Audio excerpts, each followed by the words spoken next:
اعوذ باللہ من الشیطان الرجیم بسم اللہ الرحمن الرحیم۔ آج کا درس سورہ بقرہ کی آیت نمبر 57 پر مشتمل ہے۔ سب سے پہلے ترجمہ دیکھیے، وَظَلَّلْنَا اور سایہ کیا ہم نے علیکم تم پر الغمام بادل کا، وَأَنزَلْنَا اور اتارا ہم نے علیکم تم پر المن والسلوى من اور سلوہ، کلو کھاؤ من طیبات پاکیزہ چیزیں ما رزقناکم جو دی ہے ہم نے تمہیں، وما ظلمونا اور نہیں نقصان کیا انہوں نے ہمارا، ولیکن کانوا لیکن وہ انفسہم یظلمون اپنے اوپر ہی ظلم کرتے رہے یا اپنا ہی نقصان کرتے رہے۔ اس آیت کریمہ کے اندر بھی جس طرح پیچھے گزرا تھا، بنی اسرائیل کے اوپر اللہ جل شانہ نے جو انعامات کیے، ان انعامات میں سے دو مزید انعامات کا ذکر اس آیت کریمہ میں اللہ جل شانہ نے کیا ہے۔ ایک تو فرمایا کہ ہم نے تمہارے اوپر بادل کا سایہ کیا ہے، اور دوسرا انعام فرمایا کہ ہم نے تمہارے لیے کھانے کے لیے من و سلوہ اتارا ہے۔ یہ مختصر سی بات یہاں پہ فرمائی گئی ہے، لیکن اس کی تفصیل ہے تھوڑی سی جو سورہ مائدہ کے رکوع نمبر 8 کے اندر ہے، 6واں پارہ ہے۔ اور اس کا پس منظر یہ ہے کہ بنی اسرائیل کا اصل وطن تو شام اور فلسطین کا علاقہ تھا، اور یہ مصر میں آئے تھے حضرت یوسف علیہ السلام کے زمانے میں، تو اسی سے چلتے چلتے چلتے پھر آگے یہ سلسلہ رہا۔ تو اللہ تعالیٰ نے فرعون کے غرق ہونے کے بعد دوبارہ پھر ان کو حکم دیا کہ تم مصر چھوڑ کر اب دوبارہ اپنے اصل وطن وہ شام میں جاؤ۔ تو جب ان کو دوبارہ حکم ہوا تو شام اور مصر کے درمیان یہ صحرائے سینا واقع ہے، آج بھی ہے، آپ یوٹیوب پہ دیکھ سکتے ہیں۔ تو صحرائے سینا تقریباً 10 میل اس کا رقبہ ہے۔ تو جب ان کو یہ حکم ہوا کہ تم نے وہاں جا کر عمالقہ نامی ایک کافر قوم ہے، ان سے تم نے جا کے جہاد کرنا ہے موسیٰ علیہ السلام کی قیادت میں، تو ان لوگوں نے یہ کیا کہ بزدلی دکھائی۔ حالانکہ اللہ جل شانہ نے ان کو واضح طور پر یقین دہانی کرائی تھی کہ تم جاؤ، وہ مقدس سرزمین وہ تمہارے لیے ہم نے لکھ دی ہے، یعنی وہ لازماً تمہیں وہ زمین ملے گی۔ یہ سورہ مائدہ کا 8واں رکوع شروع ہوتا ہے، تو اللہ نے فرمایا دوسری آیت نمبر 21 ہے کہ یا قوم ادخلوا الارض المقدسۃ التي، اے میری قوم موسیٰ کے مبارک اس مقدس سرزمین شام میں داخل ہو جاؤ، کتب اللہ لکم، یہ اللہ نے تمہارے لیے لکھ دی ہے۔ پیغمبر اللہ کی طرف سے یقین دہانی کرا رہا ہے کہ تمہارے لیے لکھ دی ہے، یہ تمہیں لازمی ملے گی، تم ہی جیتو گے، تم ہی فتح پاؤ گے۔ لیکن وہ لوگ بزدل تھے، تو انہوں نے کہا اور فرمایا کہ وَلَا تَرْتَدُّوا عَلَى أَدْبَارِكُمْ، پیٹھ پھیر کے بھاگنا نہیں ہے، فَتَنْقَلِبُوا خَاسِرِينَ، ورنہ تم نقصان اٹھاؤ گے۔ تو ان لوگوں نے کہا جی کہ اے موسیٰ، وہ تو ایک بڑی سرکش قسم کی، ایک بڑے طاقتور قسم کے لوگ ہیں، ہم تو اس وقت تک اس شہر میں نہیں جائیں گے جب تک کہ وہ خود وہاں سے نہ نکل جائیں، اگر وہ نکلیں گے تو ہم جائیں گے۔ یعنی یہ یہودی بنی اسرائیل، آج کل بھی اسرائیل ملک ہے، انتہائی بزدل لوگ ہیں، انتہائی بزدل، یہ لڑ نہیں سکتے۔ آپ نے آج بھی دیکھا ہوگا کہ ان کے ٹینکوں کا مقابلہ فلسطین کے بچے اپنے غلیلوں کے ساتھ کرتے ہیں، اور پھر بھی وہ بھاگ رہے ہوتے ہیں، ایک پتھر اٹھاتے ہیں، مارتے ہیں ان کو۔ تو یہ اس وقت سے اس طرح کے یہ لڑ نہیں سکتے، یہ لڑاتے ہیں، سازش کرتے ہیں، دنیا میں فساد مچاتے ہیں، ممالک کو، قوموں کو لڑاتے ہیں، خود نہیں لڑ سکتے میدان میں۔ تو ان کا یہ حال ہے، انہوں نے کہا جی یہ قرآن میں ہے، یہ آیت نمبر 22 ہے کہ انا لن ندخلھا، ہم اس میں نہیں جائیں گے حتی یخرجوا منھا، جب تک کہ وہ وہاں سے نکل نہ جائیں، یعنی وہ بغیر لڑائی کے نکل جائیں تو ہم کہا کہ آرام سے داخل ہو جائیں گے۔ تو ان کو دو اور وفادار تھے حضرت موسیٰ علیہ السلام کے، حضرت یوشع اور حضرت کالب علیہ السلام، انہوں نے بھی کہا کہ داخل ہو جاؤ، فإنکم غالبون، تم ہی غالب رہو گے، لیکن اور اللہ پر توکل کرو، اللہ پر بھروسہ کرو اگر تم صحیح مومن ہو۔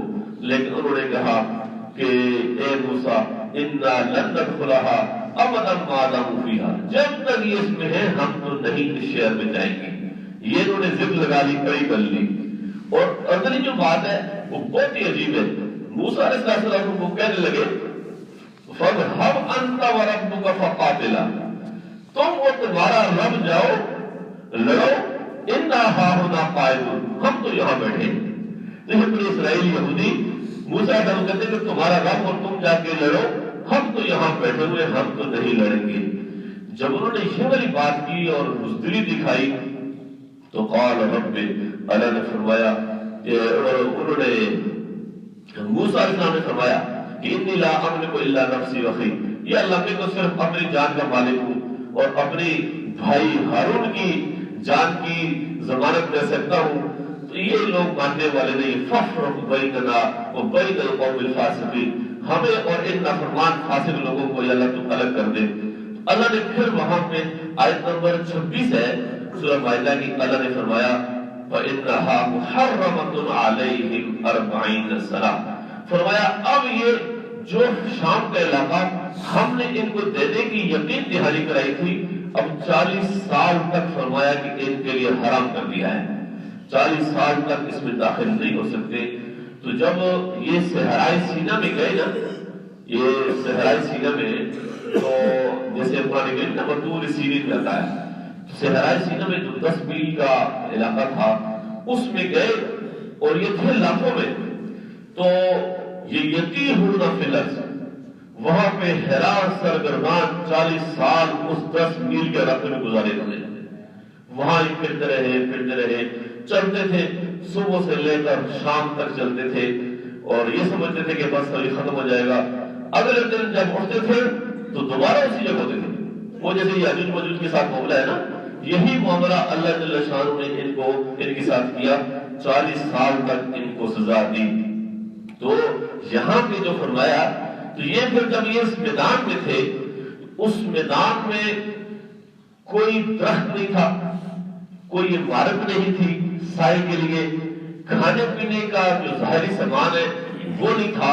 اور دیکھیے نا جب یکدم کسی جگہ 6 لاکھ سے زیادہ لوگ تھے، یہ تو اس طرح ایک جگہ یہ سارے لوگ تھے، تو اللہ جل شانہ نے وہاں بھی ان کے اوپر انعامات کیے، اور اس جگہ کو وادی یتی کہتے ہیں، اور جیسے یتی کا لفظ ہے نا، حیران سرگردان، تو یہ پریشانی والی ایک حیرانی سرگردانی والی وادی میں یہ پڑے رہے، پھر بھی اللہ تعالیٰ نے وہاں پہ اپنی قدرت دکھائی، معجزات دکھائے، اور ان کے اوپر انعامات کیے۔